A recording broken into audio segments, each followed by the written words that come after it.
15장에 우리가 이제 부활의 내용을 봤는데 참 이 고린도전서의 앞권에 해당되는 부분입니다.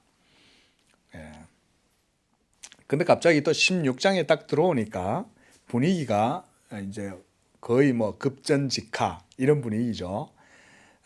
앞에는 부활에 관한 아주 크고 놀라운 그 복음을 막 얘기하다가 16장에 들어와서는 막 일상적인 이야기들로 이제 사도 바울이 자기 서신을 이제 마무리를 합니다. 자, 그 내용들을 오늘 좀 살펴보면서 우리도 고린도전서를 이제 마무리를 해야 되겠습니다. 초대교회 당시에는 요즘처럼 이렇게 제도화되고 이렇게 이제 교회들이 형식적이고 제도적인 이런 교회들이 아직은 세워지지 않았죠. 초대교회이기 때문에. 그러다 보니까 이 교회들이 아직까지는 이제 어떤 신생교회와 같은 그런 신선함도 있고 또 열정도 많이 있고 그랬죠. 당시에는 유대인들에게 엄청나게 많은 핍박도 당하고 또 로마의 압제 아래에 또 신앙생활을 했고 이런 상황이다 보니까 양면에서 그냥 이제 공격을 받고 있는 그런 상황에서 성도들이 신앙생활을 한다는 게 그렇게 녹록지가 않았을 거예요, 생활들이. 그러니까 교회들마다 뭘 하냐면 연보를 해가지고 힘들고 어려운 교회가 있으면 많이 도와주는 거예요. 자, 1절에 보면 성도를 위하는 연보에 관하여는 이렇게 사도가 연보에 대해서 얘기를 합니다. 사도 바울은 여러 서신서에서도 이 연보에 대해서 자주 얘기를 했어요. 그 사도가 이 연보들을 모아가지고 특히 이 예루살렘 교회를 위해서 이제 많이 썼습니다. 그래서 3절에도 보면 내가 이럴 때에 너희가 인정한 사람에게 편지를 주어 너희의 은혜를 예루살렘으로 가지고 가게 하리니 그랬습니다. 이 연보를 모아갖고 예루살렘 교회를 도와주는 거예요. 그 지역에 가끔가다 이렇게 이제 이런 기근이 한 번씩 일어나는 것 같아요. 그리고 사도행전에 보면 아가보라고 하는 선지자가 나타나서 예루살렘에 천하의 큰 흉년이 들리라 이렇게 이 아가보가 예언을 합니다. 성령에 의해서 그 예언대로 당시에 엄청나게 큰 기근이 일어났던 것 같아요. 특히 이제 이 예루살렘 교회가 이 기근 때문에 굉장히 힘들었던 것 같아요.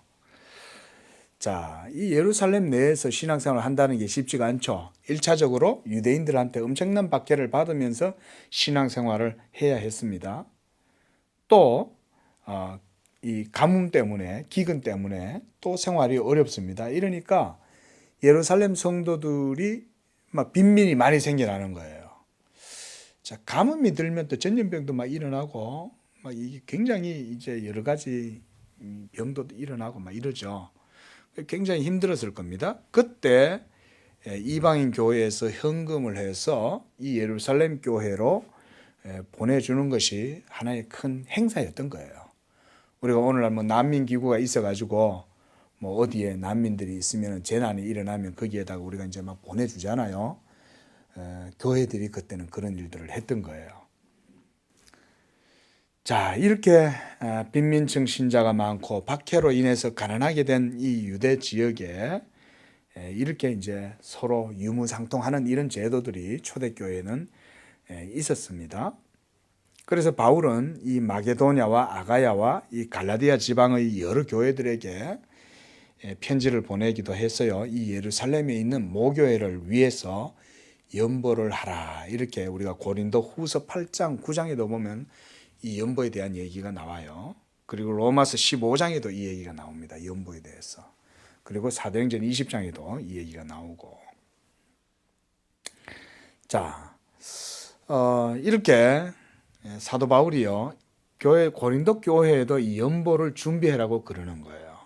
보면 2절에 매주 첫날 각 사람이 수입에 따라 모아두어서 내가 갈 때에 연보를 하지 말고 그때그때마다 준비를 해놓으라는 거예요. 어떻습니까? 오늘날하고 비슷하죠, 그죠? 우리도 주일날 올 때 하나님 앞에 연보를 드리잖아요. 여러분, 그 하나님 앞에 이렇게 드릴 때 그 그냥 감사함으로 드리시면 돼요. 11조도 마찬가지예요. 그게 다 연보예요, 사실은.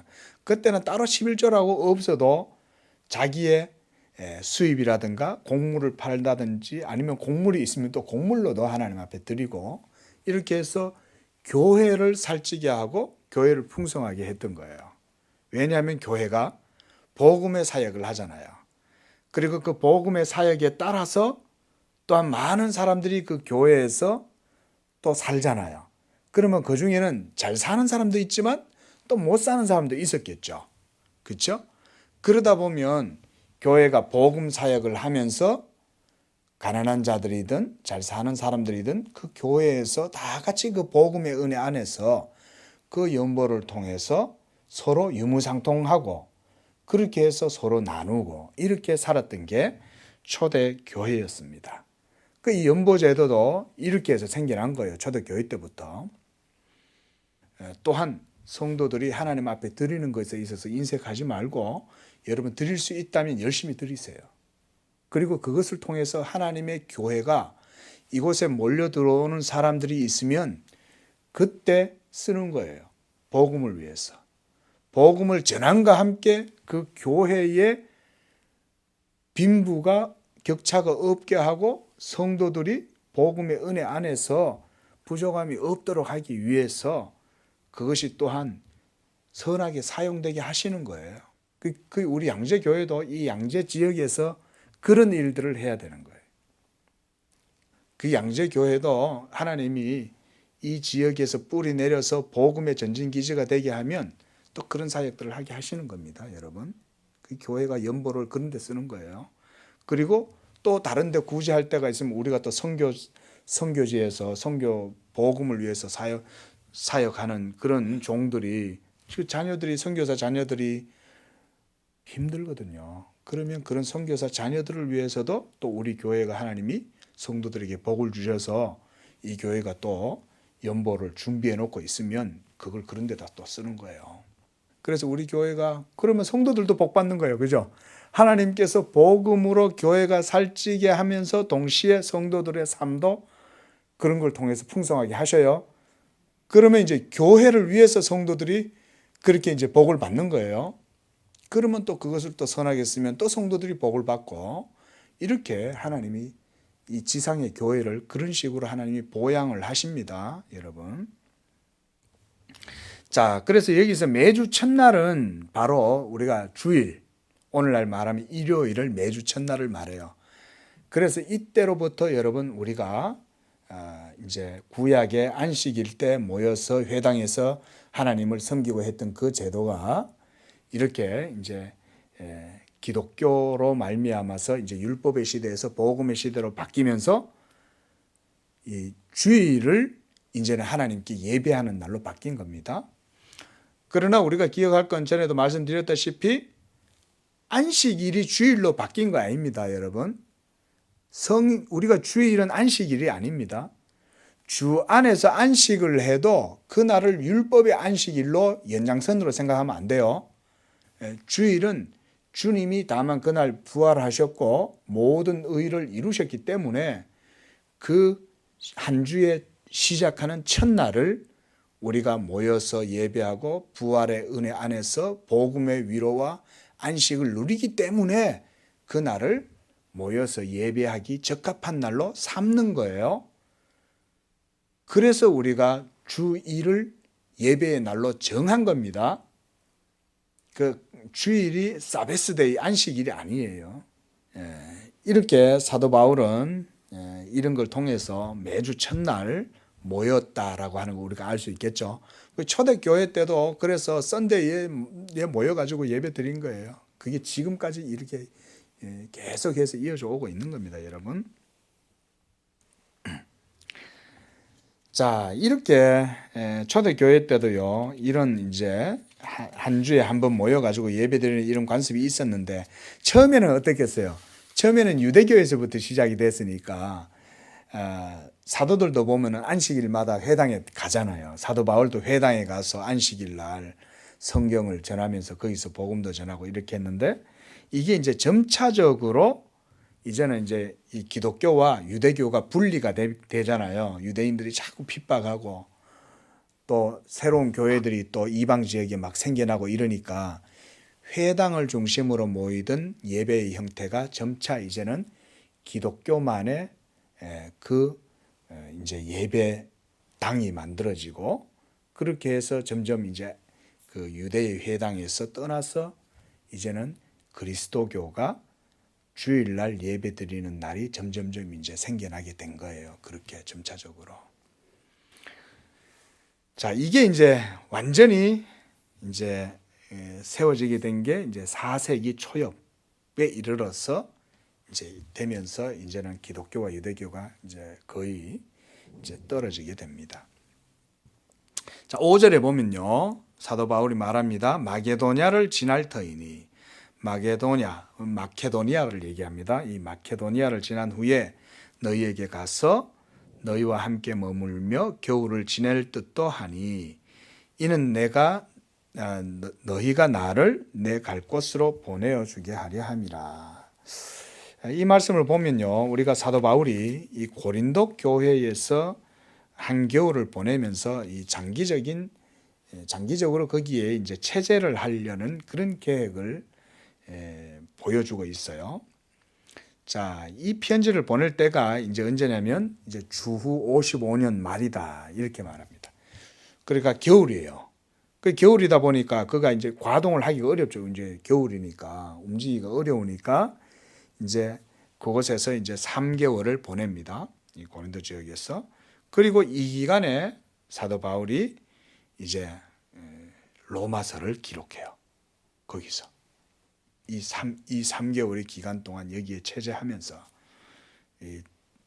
정말 역사적인 위대한 로마서를 기록을 거기서 한 거죠. 모든 게 다 하나님의 섭리가 있는 것 같아요. 그죠? 사도 바울은 막 가고 싶은데 이 추운 겨울 때문에 함부로 다닐 수가 없잖아요. 잘못하면 길에서 이제 큰 위험을 당할 수 있으니까. 그런데 그렇게 머물러 있는 기간 동안 하나님은 또 사도 바울을 위대하게 쓰시는 거죠. 7절에 이제는 지나는 길에 너희를 보기를 원하지 아니하노니 이 뭔 얘기냐면요. 이 얘기예요. 너희 안 보고 싶다는 얘기가 아니라 내가 지나가면서 잠깐 너희를 보지 않겠다는 거예요. 주께서 허락하시면 얼마 동안 오랫동안 머물면서 내가 너희들과 함께 있고 싶다. 이 얘기를 이제 고린도 교회에다가 그렇게 편지를 보내는 겁니다. 내가 오순절까지 에베소에 머물려고 하면 9절에 내게 광대하고 유효한 문이 열렸으나 대적하는 자가 많음이라 그랬습니다. 8절에서 사도 바울은요, 우리가 사도행전 19장에 보면요, 이 사도 바울이 에베소에 얼마 동안 있죠?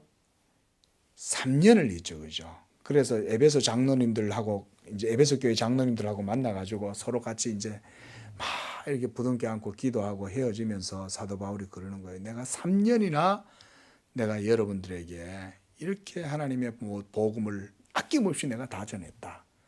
라고 하면서 그 에베소에 있었던 그 체류 기간이 바로 이 53년도부터 57년 이 기간 동안 있었다고 그래요. 그리고 이 고린도전서는 바로 그 55년에서 56년 그 사이에 이제 기록된 것으로 그렇게 봅니다. 자, 그런데 여기서 이제 오순절까지 에베소에 머물려 한다 그랬는데 왜 여기서 머무냐? 9절에 보니까 내게 광대하고 유효한 문이 열렸다 이렇게 말합니다. 여기에서 이 문은 바로 복음의 문을 말해요. 복음 전파의 문, 복음 전파의 기회를 비유적으로 문에다가 이렇게 비유해서 설명을 하는 거죠. 그러니까 이 복음 전파, 즉 말씀의 문이 열릴 때 여기 보면 광대하고 유효한 문이 열렸다. 이런 표현이 뭔 얘기냐면요. 이 얘기예요. 사도 바울이 이 복음 전도의 기회가 자기한테 열려 있는데 이 복음 전도의 이 광대한 문은 성령의 능력을 통해서 그 효력이 드러나게 된다. 이 얘기를 사도 바울이 이렇게 하는 겁니다. 그리고 성령을 통해서 이 효력이 드러나면 사도 바울이 복음을 전할 때 어떤 역사가 나타나겠어요? 이 복음의 광대한, 이 지난주에 제가 그 복음에 대해서 말씀드렸잖아요. 그죠? 하나님의 크고 놀라운 이 위대한 대드라마. 전 우주적인 경륜과 역사죠. 그렇죠? 이거는 이 우리 인류의 역사를 초월한 하나님의 대드라마인 거예요.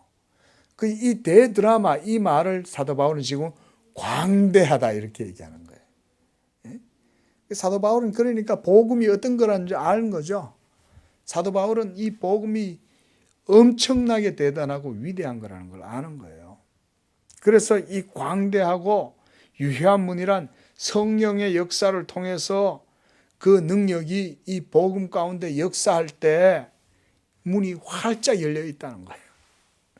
지금도 이 문은 열려 있는 줄로 믿으시기 바랍니다. 특히 우리 양재교회를 통해서 하나님이 이 시대에 또 이 놀라운 복음의 문을 크고 활짝 열어주시기를 축원을 드립니다. 성령의 역사를 통해서. 우리가 오늘 말씀 성경 공부하면서 또 이 복음의 광대한 문을 한번 열어봤죠. 그렇죠? 잠깐 이 언약의 경륜을 우리가 맛을 봤어요. 예수 그리스도의 복음의 이 언약의 경륜이 하나님의 영원 전부터 감추어졌던 깊은 비밀한 경륜이 드러나게 된 거죠. 그 복음의 비밀이 이제 이 교회 가운데 선포가 되는 거예요. 그래서 성경 공부를 해라는 게 그런 겁니다. 성경 공부를 하다 보면 막 성경이 강의가 되다 보면은 그 말씀에서 그런 복음의 비밀이 막 나오는 거예요. 아담은 자기의 자유의지로 하나님의 언약을 어기고 반역을 해서 하나님의 말씀을 어기고 사탄의 계략에 빠져가지고 하나님을 반역하고 언약을 어겼지만 하나님은 그것조차도 만세전부터 다 아시고 하나님이 자기 영광을 위하여 은밀하게 창세전부터 감춰 놓으셨다. 그게 바로 예수 그리스도의 복음이었다는 거예요. 그러니까 아담이 타락하고 불순종하고 사망 가운데 빠져서 인류가 아담 안에서 모두 다 사망에 빠지고 멸망할 것을 하나님이 아시면서도 세상을 창조하셨다는 거예요. 그리고 그러면서도 하나님은 또한 자기의 이름과 자기의 영광을 위하여 창세전부터 벌써 은밀하게 예수 그리스도 안에서 한 백성을 예비해 놓으셨다. 그들은 하나님의 영광을 위한 찬송이었다는 거예요. 그래서 사도 바울이 에베소서 1장 말씀에서 바로 그리스도 안에 택한 바 된 그 선택된 백성들을 영광의 찬송이 되게 하려고 하나님께서 그리스도 안에서 창세전에 그들을 예정하셨다는 거예요. 그 예정하신 창세전에 예정하셨다는 그 비밀이 여러분 복음 선포를 통해서 밝히 드러나게 된 거예요. 그 사실을 누가 알겠어요, 여러분? 창세전에 하나님이 하신 일인데 누가 그걸 알겠냐고요. 그런데 복음이 선포될 때 그 사실을 하나님이 복음 선포 가운데 드러내시는 거예요. 복음이 어디서 선포됩니까? 교회에서 선포되잖아요. 교회가 이 복음을 전할 때 창세전에 하나님 안에 감추어졌던 이 비밀한 언약의 경륜이 예수 그리스도의 복음을 통해서 교회 가운데 선포되게 하신 거예요. 하나님이 그렇게 자기의 영광을 이 교회의 비밀이라는 게 바로 그건 거예요. 여러분, 교회가 이 복음의 비밀을 가졌다고 사도 바울이 그래서 말하는 거예요. 이런 복음의 광대한 복음의 비밀에 유효한 문이 열렸다는 거예요. 지금 사도 바울은. 그런데 그럼에도 불구하고 뭐예요? 대적하는 자가 많다. 사도 바울을 보세요. 온 일생이 대적자들을 대하잖아요. 그죠? 얼마나 이 사도 바울의 복음 사역을 반대하고 사도 바울을 죽이려고 결사대가 조직되고 가는 곳곳마다 반대자들이 막 교회 안에 틈타고 들어와 갖고 사도 바울을 조롱하고 비난하고 흠잡고 막 공격하고 그랬죠.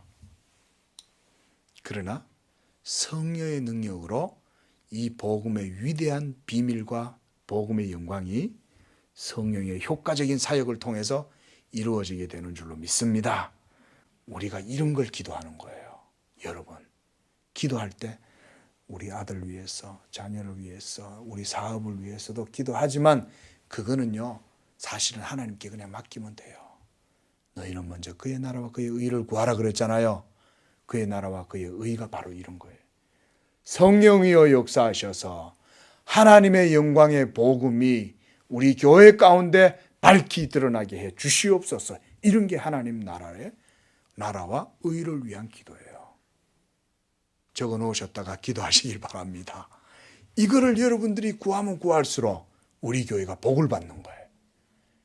여러분, 하나님의 복음이 진리이기 때문에 이 복음이 전해지는 곳에 하나님의 역사심이 나타나고 하나님의 영광과 능력이 거기서 드러나요. 그리고 열매도 그런 것 때문에 열매가 맺히는 거예요. 아무리 도덕 설교한다고 해서 되는 게 아니에요. 복음의 경륜이, 비밀이 밝히 드러날 때, 그 복음을 들을 때 거기에 성도들이 복되는 거예요, 여러분. 놀라운 섭리죠. 예? 그러니까 비밀이죠. 그러지 않겠어요? 이런 비밀이 신앙이 돼야지. 여러분, 신앙이 빤히 눈에 보이는 철학이면 그게 무슨 복음이겠냐는 거예요. 그러니까 여러분, 우리 신앙은 신비예요, 신비. 비밀이죠. 자, 그렇게 기도해 주시길 바랍니다. 자, 10절에 이제 디모데에 대한 얘기가 나와요. 디모데가 이러거든. 보니까 사도 바울은 이 디모데를 이제 고린도 교회에다 보내려고 한 것 같아요. 자기의 후임자로 이제 보내는 거죠. 디모데가 아직 어리고 이제 연소자니까, 젊으니까 참 이 사도 바울이 이 디모데에 대한 각별한 이제 마음을 쓰는 거죠.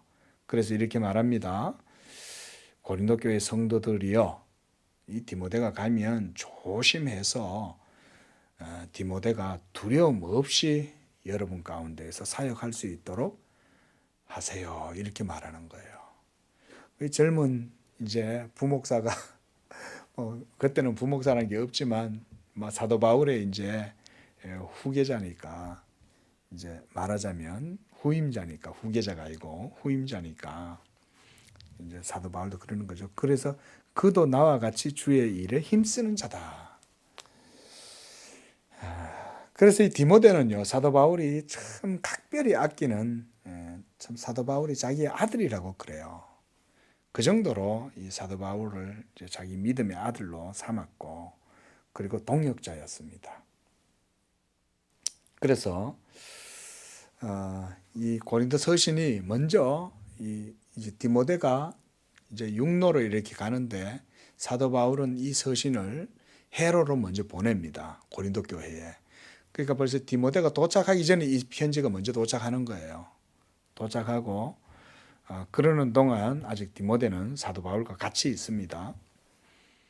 근데 이 주의 일을 힘쓰는 자다. 이 디모데는 결국은 뭐냐면 하나님의 복음을 전파하는 사역자라는 거죠.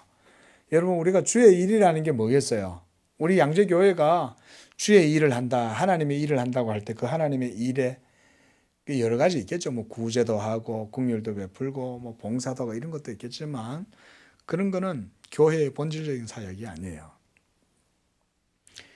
교회가 하나님의 일을 한다고 할 때 그것은 먼저 1차적으로 복음이 바르게 선포되고 증거되는 겁니다. 그리고 성도들도 그 일을 위하여 기도해야 돼요.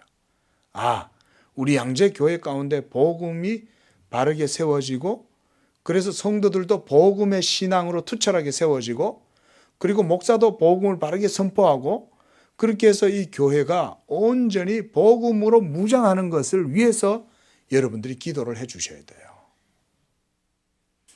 여러분, 하나님의 교회의 일은요, 하나님의 말씀이 역사하면 자연스럽게 됩니다. 인간적으로 억지로 뭘 우리가 해야 된다 생각하면 잘 안 됩니다. 하나님의 영적인 방법을 따라 말씀이 교회 가운데 바르게 서고, 그 말씀을 따라서 성도들의 삶이 있고, 그리고 그 말씀을 따라서 성도가 기도하고 그렇게 하잖아요. 그럼 말씀이 교회 내에서 운동하기 시작하는 거예요.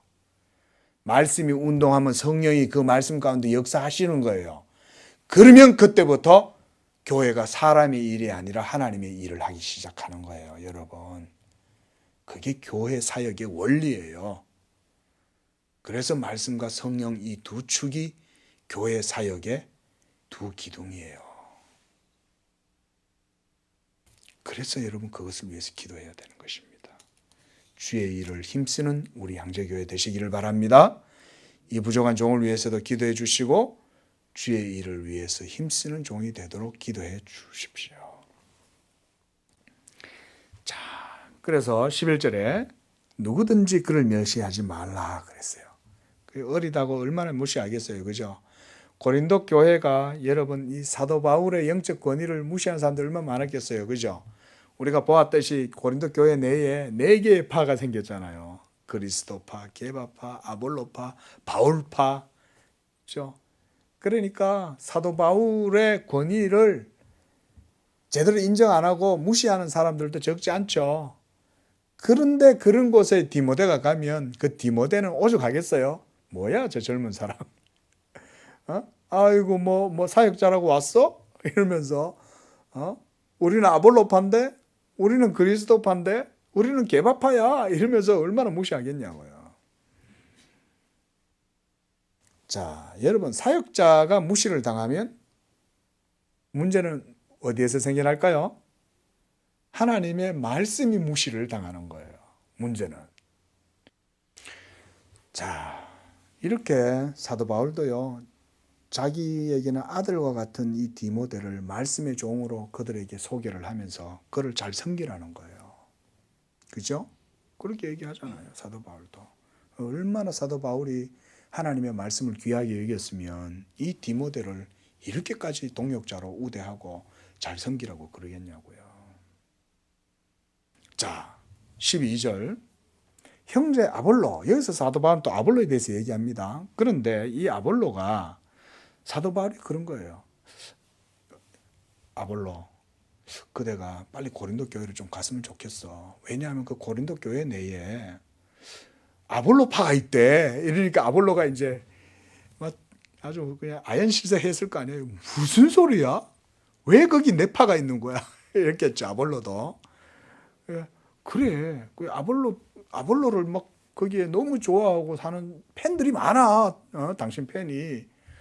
그러니까 좀 그 교회 가서 좀 당신 다른 사람들도 많으니까 좀 가갖고 좀 중재도 하고 좀 그러면 어떨까? 이러고 이제 많이 권면을 한 것 같아요, 사도 바울이.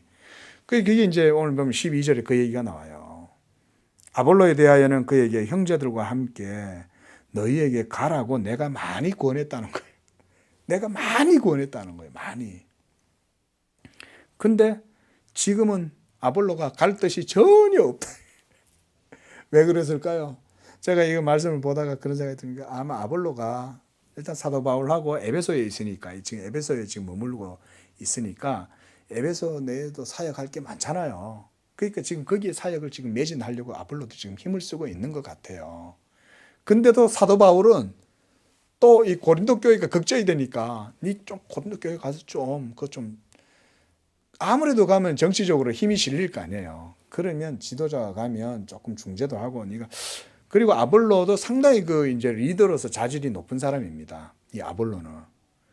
그리고 아주 이 덕망도 있고 이 아볼로가 상당히 신앙에 헌신적인 사람이에요.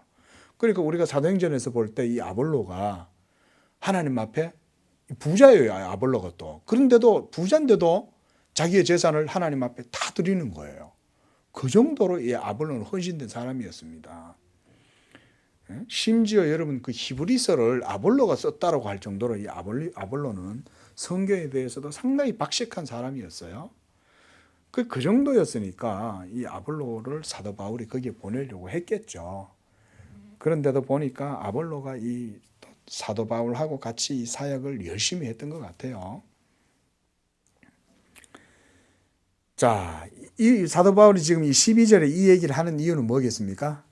고린도 교회 내에 이 아볼로 추종자들이 있으니까 사도 바울이 저 아볼로 우리가 아볼로를 좋아하니까 저 아볼로를 자기들한테 안 보낸다고 막 이런 식으로 자칫하면 이제 오해를 살 수가 있기 때문에 이 편지에다 이걸 넣는 거예요. 그래서 해명을 하는 거예요. 야, 내가 아볼로를 너희들한테 안 보내려고 하는 거 아니야.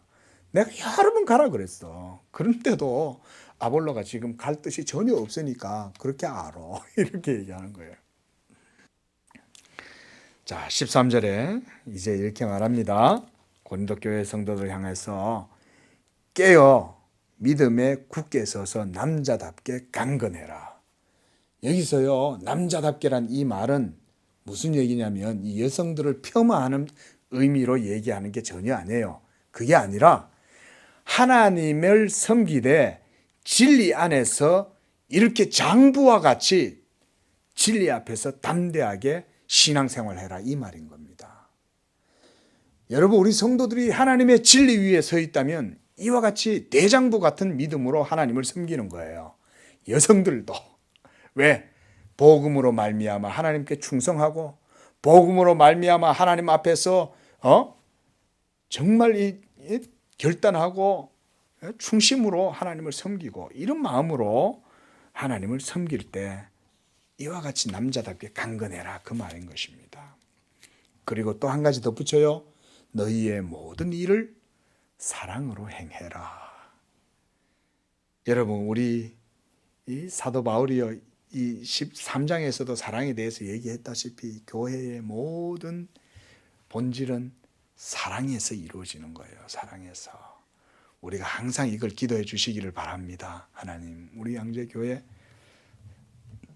모든 일을 사랑으로 행하는 교회, 모든 성도가 사랑으로 교제하는 교회 되게 하여 주옵소서. 자, 그러면서 이제 사도 바울은 15절부터는 이제 일반적인 여러 가지 소소한 것들을 부탁을 합니다. 그러면서 이제 15절에서는 스데바나 집 또 아가야의 첫 열매 그들이 성도 섬기기로 작정한 줄을 너희가 아는지라 하면서 16절에 이와 같이 그들과 함께 일해라. 그리고 수고하는 모든 사람에게 순종해라. 모든 교회의 원리는 은혜의 원리. 은혜의 원리는 순종의 원리. 한번 따라해 보겠습니다. 은혜의 원리는 순종의 원리. 여러분, 이렇게 하나님의 말씀이 교회 가운데 있으면 은혜로 말씀을 따라가고 그 말씀이 교회 가운데 중심에 서 있으니 그 말씀에 순종하면서 서로 위에서 섬기는 거예요. 이러면 교회가 건강한 교회가 되는 거예요. 문제없는 교회가 되는 거예요. 시비가 없고 다툼이 없고 갈등이 없고 시기가 없고 자랑이 없고 나를 내세우는 게 없는 거예요. 하나님의 말씀이 중심에 있으면 되는 거예요. 자, 이런 참 좋은 교회, 바로 15절부터 바로 이렇게 20절까지의 내용이 바로 그런 교회. 자, 그래서 서로 무난하고 이렇게 서로 부족한 것을 채워주고 마음을 시원하게 해주고 이렇게. 그거 보면 사도 바울이 그런 표현 쓰죠. 17절에 너희의 부족한 것을 채워주고 또 18절에 너희의 마음을 시원하게 하고. 우리 교회 성도들 모두 이런 성도 되시기를 축원합니다. 서로 부족한 걸 채워주고 마음을 시원하게 해주고 기뻐하고 서로 순종하고 서로 함께 도와주고 수고하고 이런 거. 그리고 이제 20절에 너희는 거룩하게 주 안에서 서로 입맞춤으로 무난해라. 무난해란 얘기는 서로 관심을 가지라 이 말이죠. 그렇죠? 이렇게 하면 하나님께서 복을 주신다. 22절에 그러면서도 사도 바울은요 이렇게 또 아주 강력한 경고도 해요. 누구든지 주를 사랑하지 아니하면 저주를 받을지어다. 참 이게 그러니까 이렇게 나긋나긋한 말로 해도 그죠? 그 말은 진리 가운데서 얘기하는 거예요. 그러니까 진리대로 순종하고 사랑하고 서로 무난하고 부족한 걸 채워주고 그 안에서 행하지 않으면 결국 주님을 사랑하지 않는 것이고, 그렇게 주를 사랑하지 않으면 저주를 받는다. 이렇게 사도 바울이 명확하게 얘기를 하는 겁니다. 자, 이렇게 해서 사도 바울은 이제 고린도전서 편지를 모두 다 마칩니다. 23절에 주 예수 그리스도의 은혜가 너희와 함께하고 나의 사랑이 그리스도 예수 안에서 너희 무리와 함께 할지어다. 이렇게 말합니다. 여러분, 우리 주 예수 그리스도의 이 은혜가 우리 양재 교회에도 이와 같이 함께 하시기를 원합니다. 그리고 우리 모든 성도들의 사랑이 그리스도 예수 안에서 함께 있기를 축원을 드립니다. 기도하겠습니다.